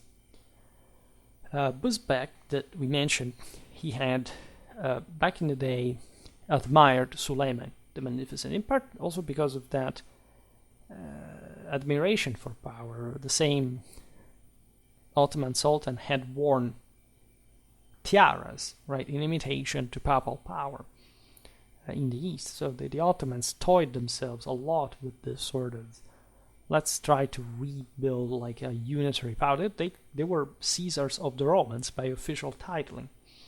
So that surely meant something. And again, never underestimate what laid in that sense behind Ottoman success in actual fact, also in the same countries that they came to rule over. Suleiman was this model of Busbecq, who was, however, not nurturing the same feelings for Suleiman's successors, such as Selim II and Murad III. There was also the current ruler. But Busbecq had actually reproached the Ottomans for their contempt of treaties, stigmatizing the fact that among them the respect of a given word was considered a sign of weakness. Right? Part of the reason stood in the fact that Islam does not allow you to create a temporary peace with anyone. You have constantly to be at war with anyone who's not a Muslim. Right. In the same 1581, Busbecq also published his famous Epistolae Turcice. In the meanwhile, Spain and the Sultan were negotiating for the aforementioned signing of a truce that, in spite of Pope Gregory the 13th making anything possible to renew the appeals of crusade and sustaining that was the actually propitious moment for a new attack against the Turks, given the war between the Porte and the Safavids of Persia, sort of would go on. And this is interesting because it does tell you how much say more concerned about their own struggle among themselves the Europeans really were, as opposed to participating to the crusade. Because again, who did want to go to the crusade? I mean, the Austrian Habsburgs, the Venetians, not even all the Italians actually, and in fact just in part the same Spanish wanted really to go at war with the Turk. France was sort of, well, at this time was in a pretty sorry mess due to the wars of religion, but so that speaks volumes of the whole picture. We've seen the same de la Noue ideas, but like who would take like the banner? Like as we've seen, the Muscovites could not even control Ukraine or Crimea. Poland also had to control its own reality with facing the Ottomans at the frontier. They had already done it, but what else? They had to coordinate this massive expedition against Constantinople, with whom the Habsburgs that actually had their own enormous financial restraints, as we were looking at the other day, just in the video about the Habsburgic-Hungarian crown lands. The Italians were already overstretched because they had to cover their thousands of kilometers of coastline against the Barbary Pirates that we will talk about in a while. England, of course, was on the other side of Europe, and as we've seen, was actually defending itself from the Spanish that were directing most of their forces there. The Dutch were struggling for their own independence. So we're talking about a very complex situation that in many ways evolved in a sort of logical sense. But it also could have been changed had there simply been a will to get it over with the Ottomans. And this is actually the point that we have discussed also in other videos. The Turk for Christian Europe was not only a nightmare, or better, it was not necessarily a nightmare for, as we illustrated, first of all, a great part of Europe. They wouldn't see Turks in most of Europe. In fact, for some Europeans, the Turk was not a nightmare at all. As a consequence, we've seen from France to England to the broader Protestant world, there was actually the idea that the Turks could be an ally, at least in potential, like an enemy of the enemy. That was the Papacy. And there was furthermore, especially on the coastlines of this liquid continent, as it was happily called historiographically, so the Mediterranean, who from one side felt to be particularly exposed to the Ottoman threat. Consider that in the mid-17th century in Friuli, northeastern Italy, there were voices running according to which 30,000 Turks would have had to reverse themselves in the region. Friuli had already been raided by the Ottomans.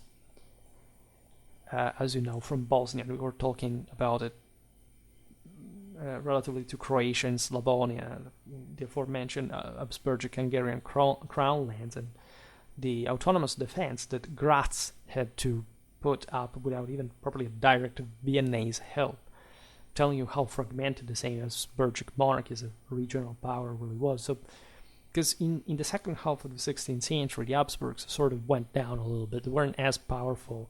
And talking German, Habsburgic Germany wasn't as powerful as it had been at the beginning of the century. And even during the greatest troubles of the Protestant Reformation, that at this point had also somehow been settled with the cuius regio eius religio. you understand also how gigantic the Ottoman effort really was to keep itself together. I mean, if the Europeans had this strains, think about the Ottomans. They had sort of an interest of, they had more subjected populations, as we've seen, but in this sense, more spent ones, less dynamic ones than the West. And so something was facilitated, but also there was just so much to just trying further expansion. Now, but they had also began to slow down a little. Lepanto especially had been like, we have to talk about that battle, but it's obvious that it had really meant a lot. Like all those people who say that Lepanto did not have strategic consequences simply because, boundaries remain fundamentally the same, has literally no idea about what strategy is, right? The Ottomans would never see central Mediterranean, not even just a western one, as a safe place to venture. And that was a massive victory, morally speaking, for Christendom. And that's so beautiful. I still haven't made a video about that, but it's really what you want to hear.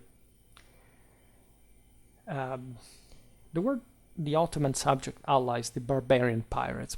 We still have to discuss it at length, but we made videos about the various expeditions. We talked about Tunis, we talked about Nice, we talked about other various, Algiers, by the way. But we have to be more precise about the organization, etc. There were some powers that were very much involved even on the front lines against the Muslims that still saw them as a lesser evil, considered some more cumbrant neighbors, right? Because at least, again, this warfare would be episodic to some extent. Papacy was really annoying, that's true, but overall, there isn't just like even the coastal damage. And there was a lot of populism in this. The poor, the weak, those subjects devoid of, of wealth, of resources, in what the Ansar regime had objectively brought them. I mean, they had, say, fallen themselves at the end of the late Middle Ages, and now they were just complaining about it, as always. There were ways to make money, but they considered the world of the infidel as one in which you could be born, right?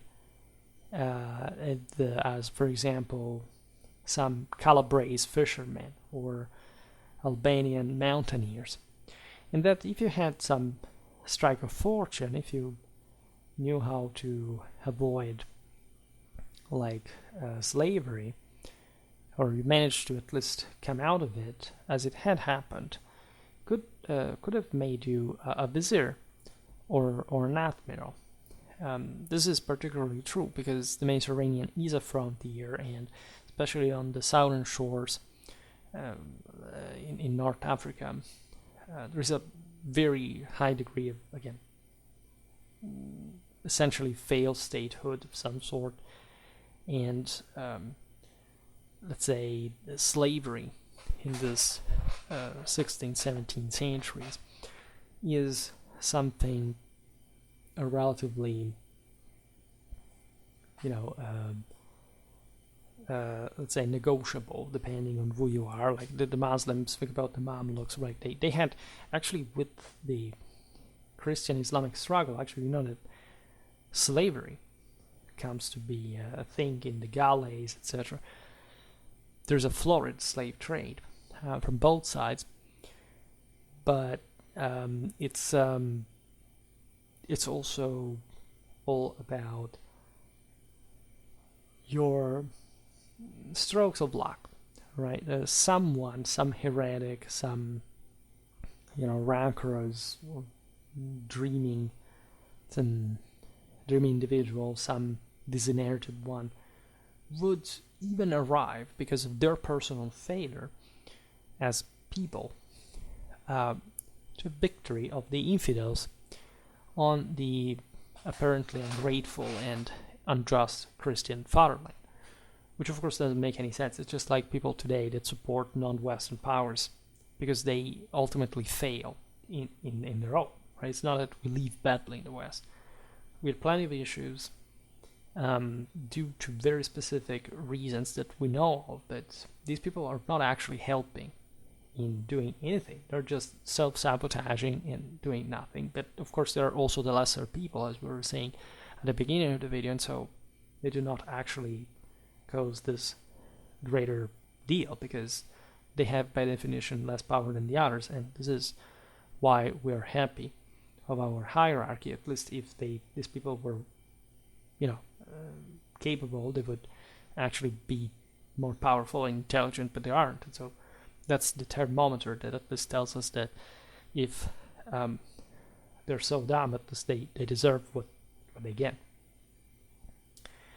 And they even help because they stimulate like a reaction, a strengthening. They do not let the society to stagnating themselves, right?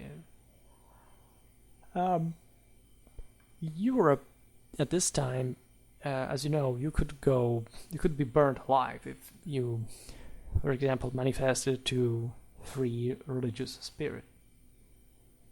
The Turk was pretty cruel as well. It impaled, it skinned alive, but to some, right, there was an advantage coming from the fact that with the simple act of subjugation and the payment of relatively light tax, you could, as a Christian or a Jew, simply by belonging to the to the peoples of the book, right? Adoring Abraham's God, you could simply just be out there. It was fine. It was a recognition, of course, at the time that the infidel was more civilized than the savage.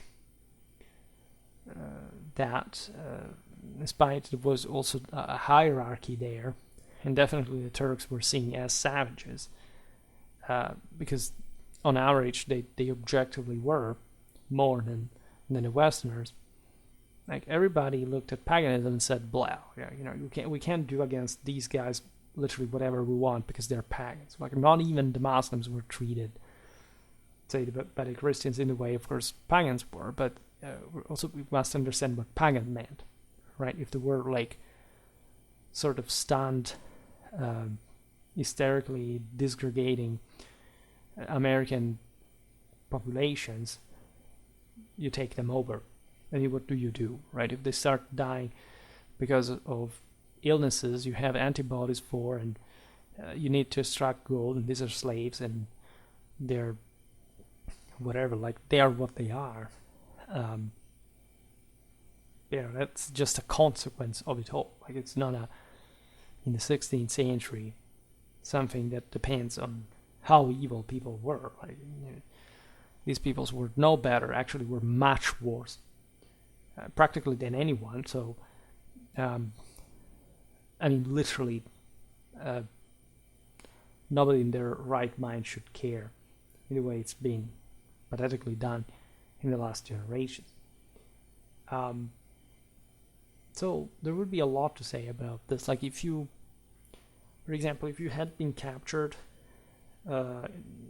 during like this levels of essentially naval warfare, but as in forms of privateering in a way, even by the ships of the Knights of Malta or of Saint Stephen during an incursion, a Christian incursion on the coasts of the Dar al-Islam, you could simply like become a slave in galleys. You could also be imprisoned in places like Livorno or Toulon.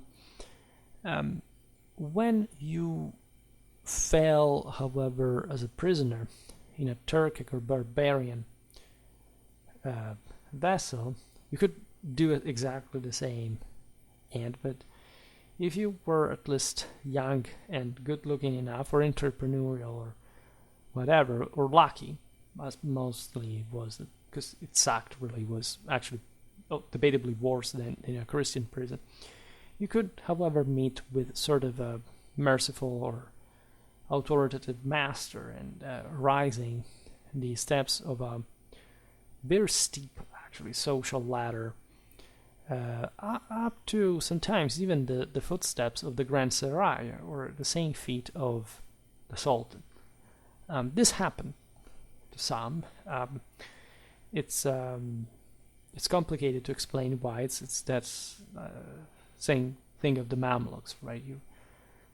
That were, however, sort of a military case, at least in that case. Here it's different, right? It sucks really badly, but the idea is that as a slave in the Islamic world, you have at least the opportunity to being raised at some sort of higher level, because it's as if like the other subjects had been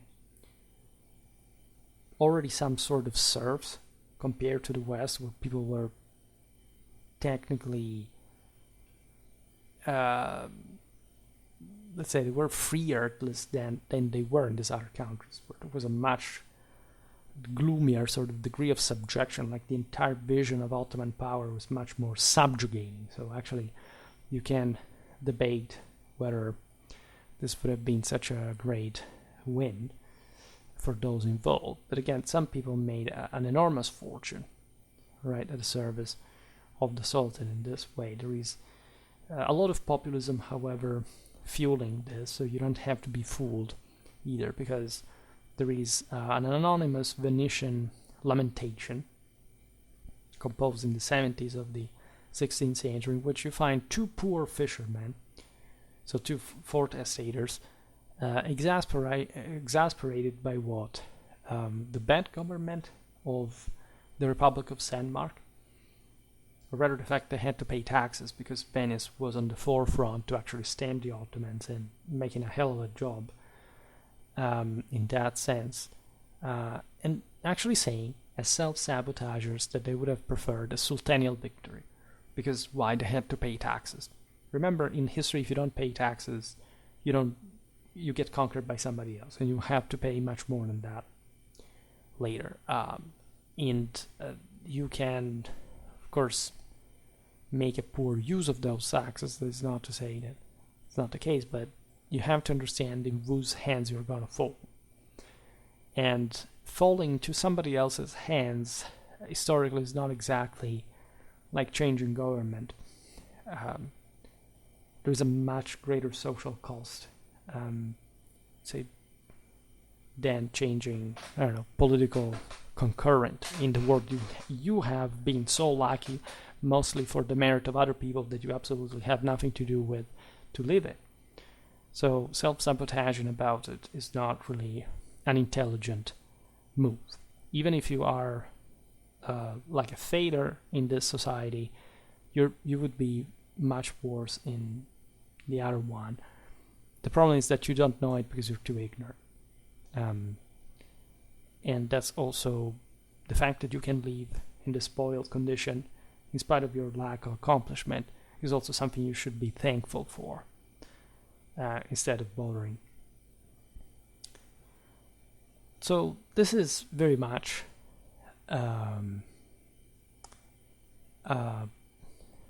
this was heavy, like especially at the beginning. Like I used to make less violent intros over the years, but I think in some ways it's necessary, because like I noticed that people are actually starting to believe that what they think is right, which is something extremely odd from any traditional perspective, like in a, like especially on the basis that they are minimal.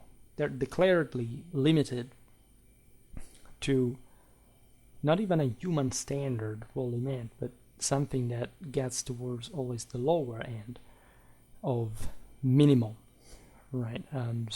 We see it psychologically, sociologically, politicologically.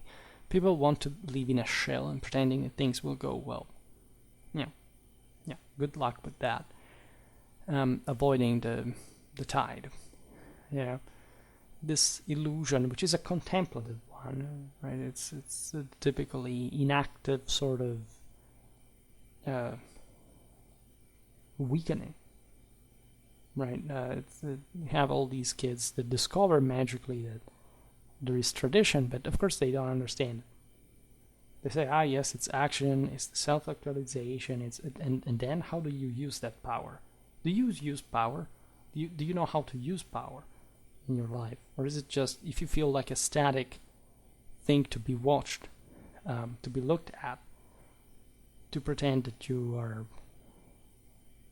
attractive in that? Well, that's a big no, right? And it's it is painful. It is sort of an important problem. It doesn't go away by itself, but sometimes you must be a bit harsh to make people realize. You just have to do it, not pretend, right? How much do I come here saying, oh, I'm so good at it because I have these beliefs, and actually explaining what was happening? Then it's up to me to you. But I hope that this has an impact. Of course, everything, as we were saying, has that, when successful, that level of righteousness. But you have to understand by which degree this happens, of course. And we can't tolerate it in excess, not really even wanting to realize what's going on, because that's eventually what it is. We all wish things remain static, and by making them static, by reducing things going on in our lives, it feels like time is not passing, so I feel confident that I'm preserving myself. No, we're just rotting away. That's how it works. Very well, we're getting somewhere with the channel, very gradually as always. We had phases of growth, rises and fall, like we're getting interesting numbers, but we have to work more. We have to really work more. We're getting there, but it takes time, and people shy away from this content, and I realize why. Because, what I just said, and you don't get it anywhere else, at least in this form. And you may want to count on this. I never thank you for that, but I know that very few people watch till the end, but I would like to thank very much the members who make some update when I hit 20,000, if I am still alive, in the next weeks. But you may never know. But there is also the summer backstage. We'll see, because there is some novelty here and there. Well, for today, however, I stop it here. I just hope that you enjoyed this video. If you did, please share it. Otherwise, leave a like or subscribe to my channel if you're interested in my upcoming content.